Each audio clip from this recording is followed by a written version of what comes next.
মৃত তৃণমূল কর্মীর বাড়ি থেকে জেলার নেতাদের হুঁশিয়ারি দিলেন মানিকচকের তৃণমূল বিধায়ক সাবিত্রী মিত্র। মানিকচকের তৃণমূল কর্মী আবুল কালাম আজাদ মালদার লক্ষ্মীপুরে জানে শেষের ঘটনায় অভিযুক্ত তৃণমূল নেতার পাশে দল বা কোনো নেতৃত্ব যাতে কোনোভাবে না দাঁড়ায় তার জন্য আবেদন জানান বিধায়ক। যদি দাঁড়ায় তাহলে তাদের বিরুদ্ধে তিনি সরাসরি নামবেন। মৃতের বাড়ি গোপালপুরে পৌঁছে সেই কথাই বলছেন সাবিত্রী মিত্র। মৃতের বাবা, মা, স্ত্রী সহ অন্যদের প্রতি সমবেদনা জানান তিনি। পরিবারের পাশে থাকার আশ্বাসও দিয়েছেন। এমনকি এর শেষ দেখে ছাড়বেন বলেও জানান বিধায়ক। কি বলছেন সাবিত্রী মিত্র শোনাবো। তৃণমূল কর্মী খুন, এখানে তৃণমূলের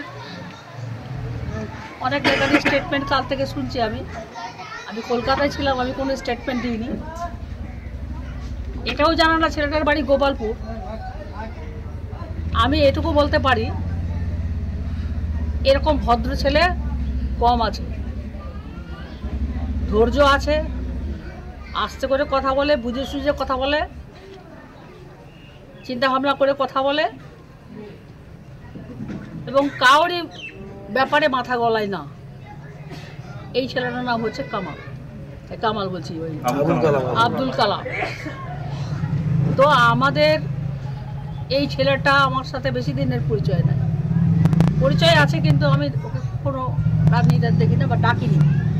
কিন্তু আমি ওর সাথে এমনভাবে আমি যুক্ত ছিলাম এর মধ্যে কদিনে, এই বাঁধের কাজটা আমার আগে থেকে অনেক তথ্য আমি জানতে পেরেছি আমাদের। যাই হোক, এই ছেলেটাকে খুন করেছে যে, তাকে পুলিশ অ্যারেস্ট করেছিল, মাইনুল, তার ছেলে, তার ভাই। গ্রামের লোকরা বলছে, আমি এখান থেকে ওই গ্রামে যাব এখন। তো এরা খুন করে ছেলেটাকে নৃশংসভাবে, মানে এরকমভাবে কাউকে মারতে পারে না। ওরে ভগবান, আমি ওর চেহারা দেখিনি, আমি ভালো চেহারাটাই দেখছি। তো এখন যেভাবে ওকে খুন করে দিল, ও ফোন করে বললো যে তোরা আয়, আমি মনে হয় আমি বাঁচতে পারবো না এখানে। কেন গেল ওখানে, কী জন্য খেতে গেল একটা টিনের বাড়িতে, আমি জানি না। কে নিয়ে গেল আমি জানি না। তবে এর বিচার আমি চাই, এর শেষ দেখব, এইটুকু হচ্ছে কথা। এর বিচার হবে প্রশাসন ব্যবস্থা নিয়েছে, প্রশাসন অ্যারেস্ট করেছে। আরও 2-1 বাকি আছে, পাচ্ছে না খুঁজে। পাওয়া তো যাবেই, সবাই যাবে কোথায় আর, বংশী দিয়ে খুঁজে বার করবে পুলিশ। এবং আমরা এই কেসটাতে মেজবাবু দায়িত্ব নিয়ে কাজ করছেন, কারণ এই আয়ের প্রতি আমার কোনো ভরসা নেই। ফলে আমি চাই সঠিক বিচার হবে, আর সঠিক বিচার না হলে আগামী দিনে আমি ভাববো আমি কী করব। পুলিশ কাজ করছে, ভালো কাজ করছে, এসপি সাহেব ভালো কাজ করেছেন এবং রাজ্য থেকেও এই ব্যাপারে ফোন করা হয়েছে, এসপিকে কথা বলেছে এবং এসপি সাহেব বলেছেন যে আমি এদেরকে অ্যারেস্ট করেছি এবং এই কেসটা আমি হ্যান্ডেল করছি, আপনি চিন্তা করবেন না। আমি তখন কলকাতাতে গেছিলাম, রাজ্যতে গিয়ে আমি বলেছিলাম, রাজ্য জানিয়েছে। এইখানে কে কী হারালো আমি জানি না। ওর বাবা ছেলে হারালো, আমি একটা ছেলে হারালাম, আমার এটা মনে হচ্ছে, আর কিছু মনে হচ্ছে না। পরিবার দেখে তো আপনাদের চোখে জল আসবে। একটা ছোট্ট বাচ্চা মেয়ে বিয়ে হয়েছে, ছোটো বাচ্চা মেয়ে, কত বয়স হবে, 17-18 হবে, এর বেশি তো না। এদের জীবনটা কাটবে কী করে বলুন, তা তো কঠোর জীবনটা। যাই হোক, ওপরওয়ালা যেটা সহ্য করতে বলবে আমরা করব, আমরা করতেই হয়, কিন্তু করাবেও সহ্য। কিন্তু এর শেষ আমরা দেখতে চাই, এই ব্যাপারে আমি ছাড়বো না। কোনো মার্ডারকে আমি সমর্থন করছি না, গোপালপুরের কোনো মার্ডারকে আমি সমর্থন করছি না, সাইফুদ্দিনের মার্ডারকে আমি সমর্থন করছি না, তার আগের মার্ডারকে সমর্থন করছি না, তারপরের তার আগের মার্ডারকে আমি সমর্থন করছি না। এই গোপালপুরে কোনোদিন মার্ডার হতো না। এত একটা শান্তপ্রিয় জায়গাটা উচ্ছৃঙ্খল হয়ে গেছে, আর উচ্ছৃঙ্খল হতে দিব না, উচ্ছৃঙ্খল আর হতে দিব না। অনেকে অনেক কিছু ভাবে, আমি কাউরি পক্ষে না, আমি নিরপেক্ষ মানুষ, আমি ন্যায়ের পক্ষে চলি। আমি পার্টিকেও কালকে জানিয়েছি, আমাকে রাখেন বা না রাখেন, এটা part of the story, but আমি ন্যায়ের পক্ষে থাকবো।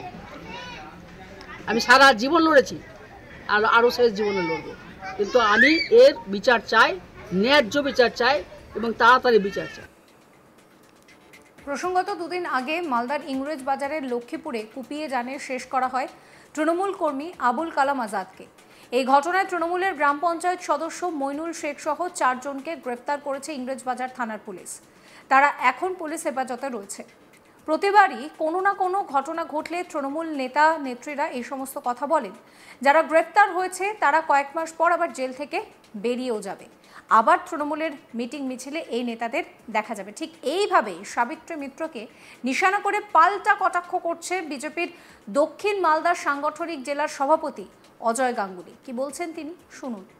এই জাতীয় কথা শুনতে শুনতে মালদার মানুষ অভ্যস্ত হয়ে গেছে।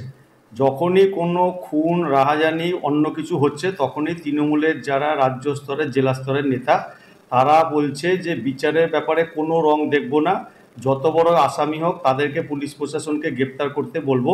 এটা শুনতে শুনতে মালদার মানুষ অতিষ্ঠ। সেই জন্য কোনো কেসেই কেউ ধরাও পড়েনি, সাজাও পড়েনি। যাদের কথা বলছে তারা দেখবেন 2 মাস পরই জেল থেকে ছাড়া পাবে। এবং তৃণমূলের যে মিছিল মিটিং এবং যে সমস্ত নেতা নেত্রীরা এটা বলছেন তাদের সঙ্গেই দেখবেন সবার আগে পতাকা নিয়ে হাঁটছে এবং বলেছে ভেঙে দাও, গুড়িয়ে দাও। সেই জন্য এসব কথা মালদার মানুষ শুনতে শুনতে অভ্যস্ত। ভারতীয় জনতা পার্টি তো আগে থেকেই অভ্যস্ত ছিল।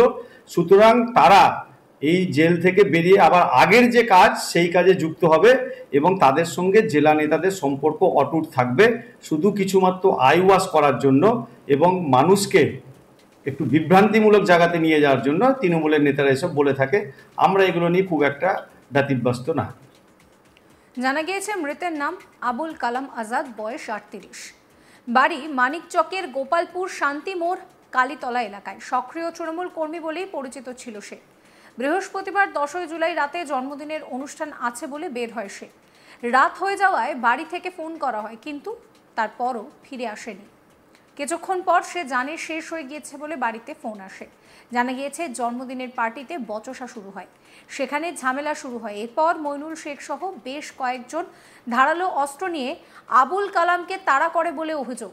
এরপর একটি ঘরের মধ্যে আবুল কালাম আজাদ ঢুকে পড়ে। তাকে ঘরে বন্ধ করে ধারালো অস্ত্র দিয়ে কুপিয়ে জানে শেষ করা হয় বলে অভিযোগ। ঘটনার খবর পেয়ে ইংরেজবাজার থানার পুলিশ পৌঁছে মৃতদেহ উদ্ধার করে ময়না তদন্তের জন্য মালদা মেডিকেল কলেজ হাসপাতালে পাঠায়। ঘটনাকে কেন্দ্র করে তৃণমূল কংগ্রেসের অন্দরে শুরু হয়েছে দ্বিমত। মৃতের বাবা মোহাম্মদ আয়ানুল হক জানান যে আমার ছেলের জমির ব্যবসা করে। কাজীগ্রাম গ্রাম পঞ্চায়েতের সদস্য মইনুল শেখের সঙ্গে দীর্ঘদিন ধরে জমির ব্যবসা করত। মইনুলই তার ছেলেকে জানে শেষ করেছে। আমার ছেলে তৃণমূলের সক্রিয় কর্মী।